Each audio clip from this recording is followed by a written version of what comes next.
6 साल पहले हुए हादसे के बाद नव्या से उसका सब कुछ छिन गया था। ऋषि मेरी बात सुनो। तुम कल रात ऋषि जैसा तुम सोच रहे हो वैसा कुछ। डोंट यू डेयर, सब समझ आ रहा है। ये बिस्तर, ये टाई, ये वाइन का गिलास, सब समझ आ रहा है। बेशर्म, मुझे शर्म आती है कहते हो कि तुम मेरी बेटी हो। ये सब कुछ कनिका ने किया है। कनिका ने मुझे फंसाया। चुप! निकल जाओ अभी के अभी इस घर से। वो चंडीगढ़ से बेंगलुरु आ गई थी। इस नए शहर को नव्या ने अपनी मेहनत और काबिलियत से अपना बना लिया था।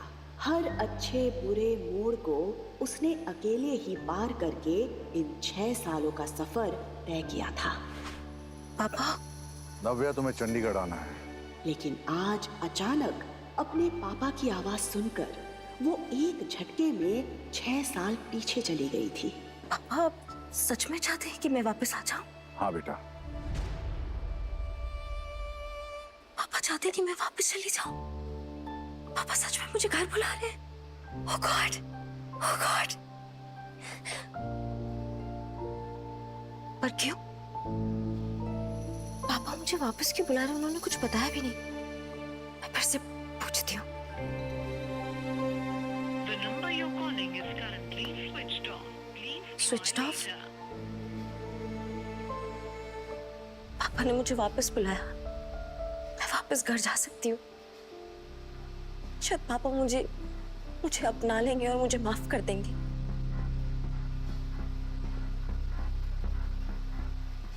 वो इतनी एक्साइटेड थी कि उसने अपने ऑफिस से छुट्टी ली और तुरंत वहां से निकल गई।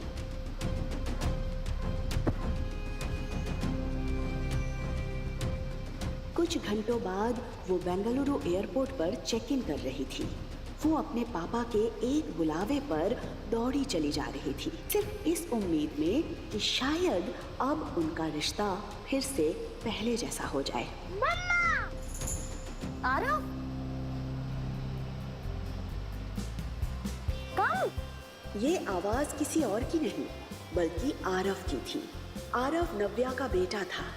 उसके साथ अतीत में जो हुआ उसके बाद उसने अपना शहर तो छोड़ दिया था, लेकिन उस रात की याद उसकी जिंदगी से कभी दूर नहीं हुई थी। बेंगलुरु शिफ्ट होने के कुछ ही दिन बाद उसे पता चला कि वो प्रेग्नेंट है। मम्मा देखो, हमारा फ्लाइट मिस हो गया। आरव, वो हमारी फ्लाइट नहीं है। हमारी फ्लाइट 1 घंटे बाद है। और अगर मिस हो गया तो? और अगर मिस हो गया तो हम पैदल पैदल जाएंगे, ठीक है?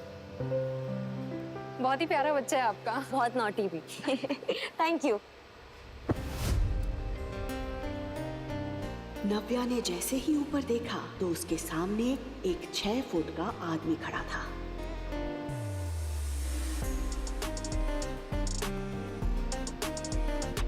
नव्या को ये इंसान किसी भी सेलिब्रिटी से कम नहीं लग रहा था, पर वो ये नहीं जानती थी कि ये इंसान कोई और नहीं बल्कि अविनाश आहूजा है। उसने और अविनाश ने एक दूसरे को देखा, लेकिन वो एक दूसरे को पहचान नहीं पाए। वो नहीं जानते थे कि 6 साल पहले जो होटल रूम में साथ थे, आज उन्हें किस्मत ने फिर से सामने लाकर खड़ा कर दिया था। सॉरी।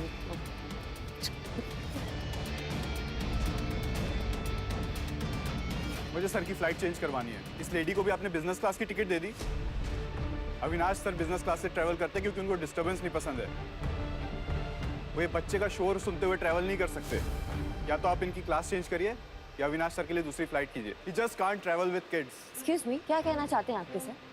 शोर मचा रहा था मेरा बेटा। वो शोर नहीं मचा रहा था, वो मुझसे बात कर रहा था। Really? शशांक, मैम को मेरी तरफ से एक हियरिंग चेकअप का एक पैकेज गिफ्ट करो। या तो इनके कान खराब हो गए हैं या इन्हें ऊंचा सुनने की आदत पड़ गई।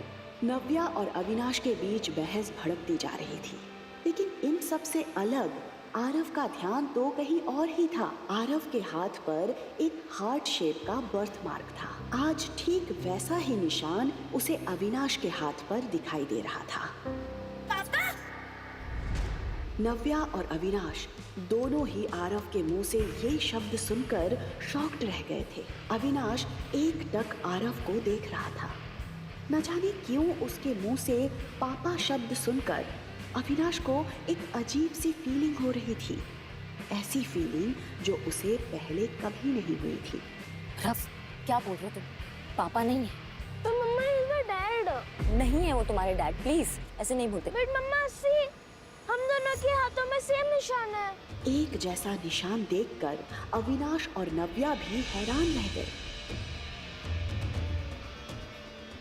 ऐसे सेम निशान होने से कोई किसी का पापा नहीं होता यार। सीरियसली इनकी पूरी फैमिली फन। जहां अविनाश के दिल पर आरव की मासूमियत छप गई थी, वहीं नव्या ने तुरंत आरव के हाथ से अविनाश का हाथ छुड़ाया और उसे अपनी तरफ कर लिया।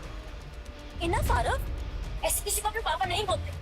But mamma is true. उसने आरव को इतने प्यार से पाला पोसा था कि आज तक उससे तेज आवाज में बात तक नहीं की थी, लेकिन आज सिचुएशन उसके हाथ से निकल गई थी। उसके हिसाब से पापा बोलकर ना सिर्फ आरव ने अविनाश को हंसने का मौका दिया था, बल्कि नव्या के वो 6 साल पुराने जख्म भी ताज़ा कर दिए थे।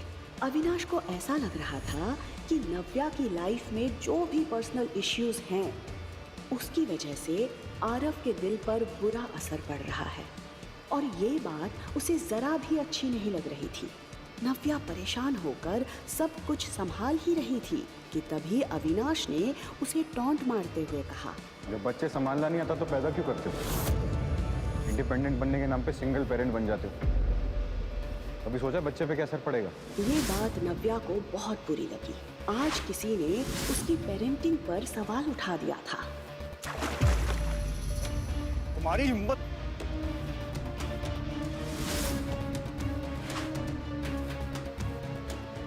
नव्या उसे घूर रही थी और वो नव्या को। इससे पहले कि वो कुछ कहता, नव्या ने आरव का हाथ पकड़ा और वहां से गुस्से में निकल गई। अविनाश को यकीन नहीं हो रहा था कि आज किसी लड़की ने उसके मुंह पर पानी फेंका था। सर, आपकी दूसरी फ्लाइट अरेंज हो गई है। Let's go sir. उस लड़की की फिक्र मत कीजिए, उसे मैं देख लूंगा। मैं इसी फ्लाइट में जाऊंगा, इसी लड़की के साथ ट्रैवल करूंगा। पता नहीं सर क्या सोच रहे, क्या करने वाले सर।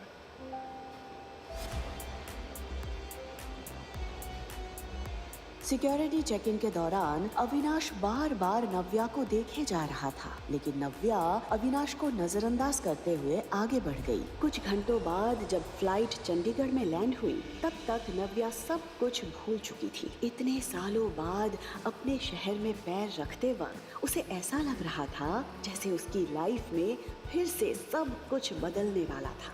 उसके अंदर एक खुशी थी अपने पापा से मिलने की। पापा आए होंगे ना मुझे लेने, मैसेज तो किया था मैंने उन्हें। सामने से ऋषि और कनिका उसी की तरफ बढ़ रहे थे। ऋषि कनिका के साथ? तो आगे तुम वापस। नव्या समझ गई थी कि कनिका ने वो सब कुछ हासिल कर लिया जो उसने चाहा था। ये लोग कौन है मम्मा? मम्मा? दीदी, ये तुम्हारा बेटा है? हाँ, तो आपको कोई प्रॉब्लम? ओह, अब समझी। उस रात ऋषि को चीट करने के बाद तुम प्रेग्नेंट, और ये तुम्हारा बेटा है। कनिका ने ऋषि के लिए हर टूटी कड़ी को जोड़ दिया था। ऋषि को ये एहसास हो गया था कि आरव नव्या के धोखे की निशानी है। You cheat! तुम्हें शर्म नहीं आई इस बच्चे के साथ अपने घर आने पर? मैंने कोई चोरी नहीं की है। आरव मेरा बेटा है।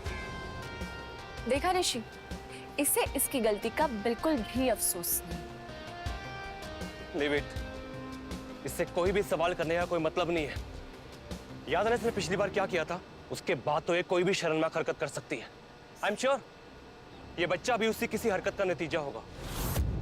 इस बच्चे को मेरी आंखों के सामने से ले जाओ, वरना नहीं, मम्मी से दूर रहो। तुम लोग बैठ रही हो और मेरी मम्मी से बात भी मत करना।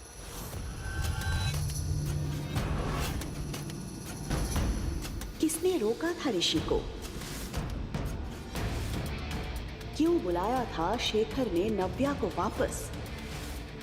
आखिर कब तक रहेंगे अविनाश और नव्या इस सच से अनजान कि 6 साल पहले उन दोनों ने ही एक साथ रात बिताई थी। जानने के लिए सुनते रहिए द रिटर्न, सिर्फ पॉकेट FM पर।